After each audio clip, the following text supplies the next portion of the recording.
Hello student, आज हम करेंगे पेज नंबर 84 का पता लगाइए। परिमाप के लिए सूत्र लिखिए। अब हमें यहाँ पे क्या करना है, सिर्फ सूत्र लिखना है। जैसे समान भुजाओं वाला त्रिभुज है तो उसका सूत्र, एक सम पंचभुज का, एक सम पष्टभुज का, इनका सिर्फ हमें सूत्र लिखना है, यानी कि सिर्फ फॉर्मूला लिखना है। तो सबसे पहले आ जाता है समान भुजाओं वाला त्रिभुज।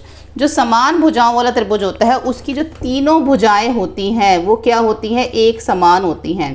अगर मान लो ये भुजा एस है तो ये भी एस है और ये भी एस है, तो अगर हमें तीनों भुजाओं यानी कि इसका अगर परिमाप निकालना है तो तीनों भुजाएं समान है, तो हमें 3 को क्या करना पड़ेगा, s से गुना करना पड़ेगा। तो क्या आ जाएगा हमारा 3s आ जाएगा, यही आ जाएगा ना। तो यहाँ पे भी देखो वैसे ही है, परिमाप निकालने के लिए आपका आ जाएगा 3s, जहाँ पे s त्रिभुज की प्रत्येक भुजा की लंबाई है।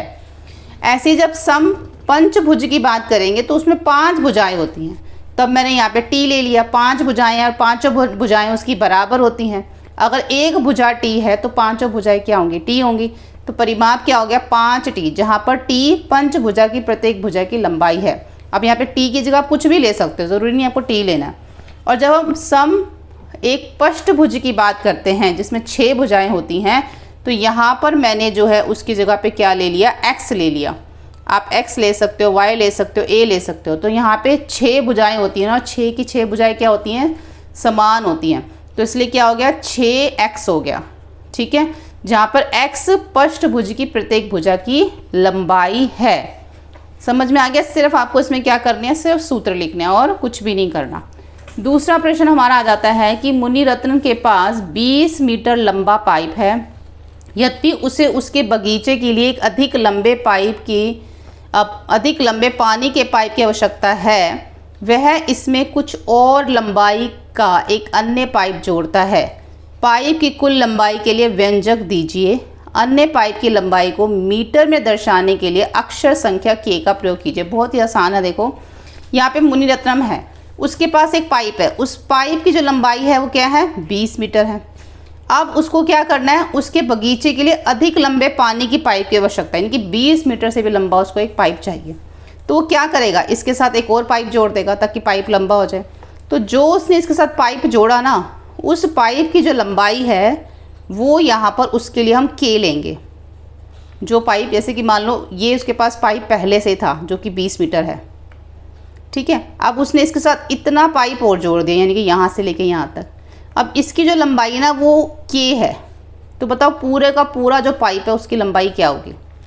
सिर्फ हमें क्या करना है, इसमें इसका व्यंजक लिखना है, करना कुछ भी नहीं है, सिर्फ व्यंजक लिखना है।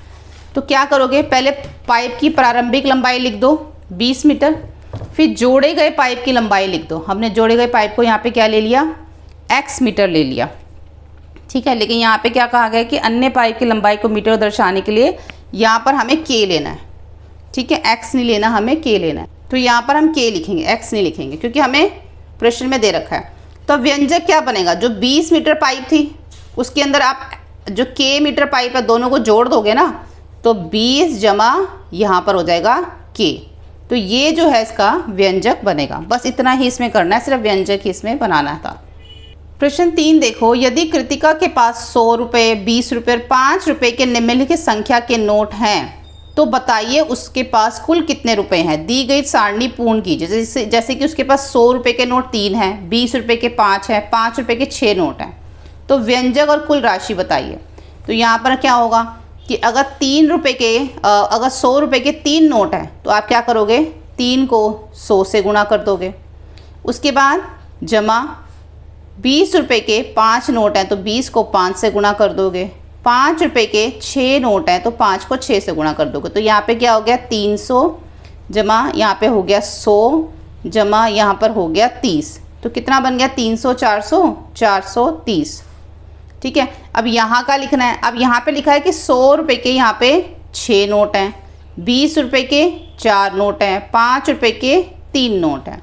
अब यहाँ पर क्या है 100 रुपये के 8 नोट हैं, तो क्या करोगे 8 को 100 से गुणा कर दोगे। उसके बाद 20 रुपये के 4 नोट हैं।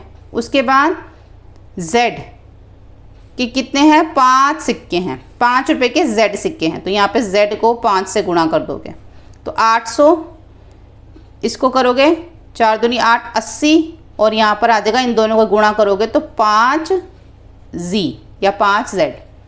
तो इसको जोड़ो, 880 880 और 5 885 जी।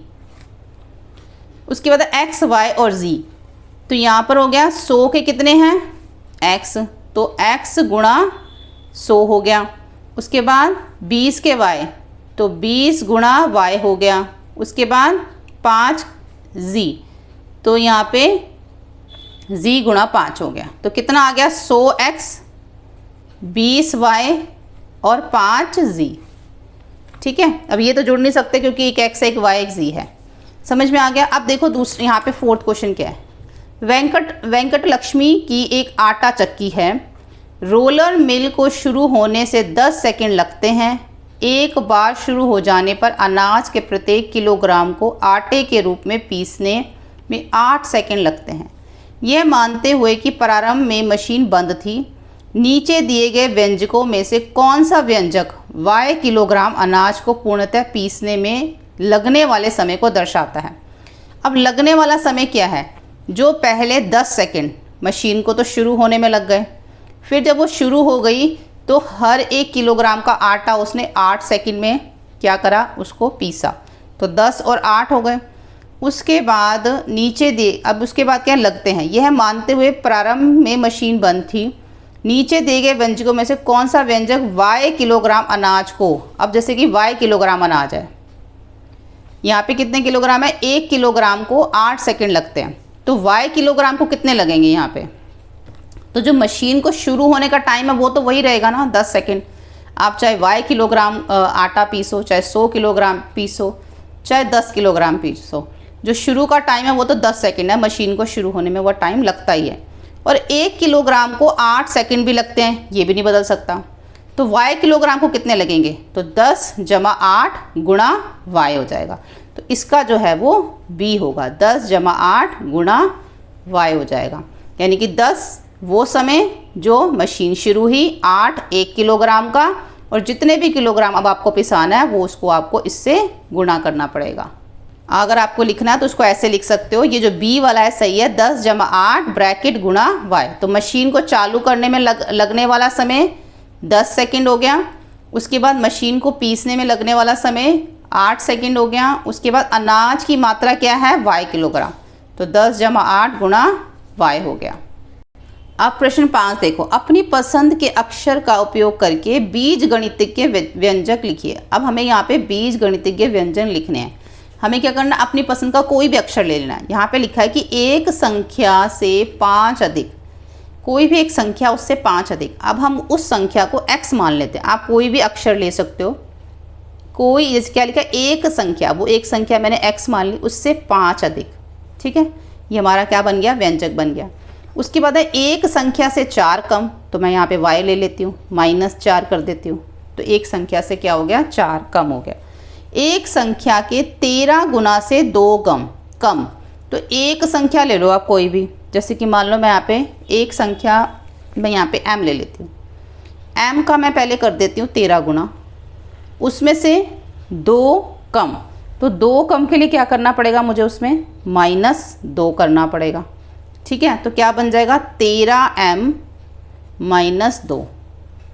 उसके बाद एक संख्या से 2 गुना से 13 कम, अब यहाँ पे पहले तो 13 गुना था, 2 कम था, यहाँ पे 2 गुना 13 कम कर दिया, तो आएगा वैसे ही, बस यहाँ पे अब 2 गुना। अब कोई भी संख्या ले लो। अब यहाँ पे अगर मैं एक संख्या a ले लेती हूँ, उसमें 2 गुना, कितना कम है, 13 कम है, तो कितना हो गया यहाँ पर हो गया इसका 2a - 13। ठीक है, ये हो गया ना इसका 2a - 13। अब एक संख्या से 2 गुना, वो एक संख्या ना जो जैसे मैंने a y x m, आप कोई और भी ले सकते हो। उसके बाद निम्नलिखित बीज गणितज्ञ व्यंजकों की संगत स्थितियों का वर्णन कीजिए। जैसे कि यहाँ पर है, यहाँ पे हमें ना एक ऐसी, आप कहो कि एक स्थिति बनानी है, जैसे आपके सामने लिखा हुआ 8 गुणा x जमा 3 गुणा y, तो एक हमें ऐसी स्थिति बनानी है कि जो इसको बिल्कुल इसके साथ सही बैठे, बिल्कुल सही। जैसे कि मैंने यहाँ पे लिखा है, यहाँ पे क्या है, 8 गुणा x। यदि एक मेज की कीमत क्या है, x रुपीज़ है, यदि एक मेज की कीमत x और एक कुर्सी की कीमत y है तो 8 मेजों और 3 कुर्सियों की कुल कीमत क्या होगी। यह बन गई ना सिचुएशन ऐसी वाली। अब एक मेज की कीमत x है तो 8, देखो एक मेज की कीमत x है तो 8 मेजों की कितनी होगी, x को 8 से गुणा करोगे। अगर एक कुर्सी की कीमत y है तो 3 की कितनी होगी, 3 गुणा y करोगे। ऐसे ही है यहाँ पे 15 गुणा j माइनस करेंगे इसमें 2 गुणा k। यदि एक सेब का भार j ग्राम है और एक संतरे का भार k ग्राम है तो 15 सेबों का कितना भार होगा, तो 15 को j से गुणा करना पड़ेगा। और 2 संतरों के भारों में अंतर, क्योंकि यहाँ पे अंतर आ गया ना, तो अंतर कितना होगा। देखो फिर से देखो, ऊपर क्या था, बीच में ऊपर यहाँ पे जोड़ का साइन था, जमा का था ना, प्लस का। तो 8 मेजों और 3 कुर्सियों की कुल कीमत क्या होगी, कुल है तो ये बीच में प्लस का साइन है। अब यहाँ पे बीच में अंतर है, माइनस का साइन है। तो यदि एक सेब का भार j ग्राम है तो 15 सेबों का क्या होगा, 15 गुणा j। अगर एक संतरे का भार k ग्राम है तो 2 संतरे का क्या होगा, 2 गुणा k। और इनके भारों में अंतर कितना होगा, तो दोनों को निकाल के माइनस करेंगे, ठीक है, तो इनके भारों में वो अंतर आ जाएगा। अब देखो लास्ट है, इसमें आखिरी हमारा ये प्रश्न है और इसको ध्यान से समझना। यदि किसी कैलेंडर के महीने में चित्र में दर्शाए अनुसार दिनांकों से भरी 2 गुणा 3 जाल चुनी जाती है तो खाली बक्सों में दिनांकों की व्यंजक लिखिए। यदि नीचे की पंक्तियों के मध्य कक्ष में दिनांक W हो तो ये देखो यहाँ पे क्या दे रखा है हमें, इसको ध्यान से देखो। ये जो हमें इन्होंने एक बॉक्स दे रखा है, ये इसके अंदर जिस तरीके से लिखा है ना उसी तरीके से हमने यहाँ पे भी लिखना है। अब इन्होंने क्या लिखा है कि मध्य कक्ष में दिनांक W है। ये जो मध्य कक्ष ले लो, ये वाला, ये यहाँ पे ये, अगर ये W है, ये W हो गया। अब W से 1 कम है तो यहाँ पे W से 1 कम हो गया। अब यहाँ पे W से 1 ज़्यादा है, ठीक है, तो यहाँ पर क्या हो जाएगा, W से 1 ज़्यादा हो जाएगा। तो बस आपको इस तरीके से करना। अब ऊपर वाला देखो, ऊपर क्या दे रखा है, W से कितना कम दे रखा है, 7 कम दे रखा है। तो यहाँ पे हम क्या करेंगे, W से 7 कम दे रखा है ना, तो माइनस का साइन लगाएंगे। ये देखो यहाँ पे ये W है, ऊपर देखो क्या है 13, तो W से कितना कम है, 7 कम है। तो यहाँ पर हम क्या लिखेंगे, W से 7 कम। अब ये 7 कम है, ठीक है। अब यहाँ पे जो दे रखा है ना, वो अगर हम इससे देखें, W से देखना सारा, ये W से 1 कम है, ये W से 1 ज़्यादा है, ये W से 7 कम है। ये जो W से है वो कितना कम है, ये W से 8 कम है, तो W माइनस 8। और ये W से कितना कम है, ये W से 6 कम है, तो W माइनस 6 हो जाएगा, ठीक है। सिर्फ तभी इन्होंने बोला कि W से हमें इसको करना है, बीच वाला हम मध्य वाला W ले लेंगे और उसी तरीके से हम इसको करेंगे।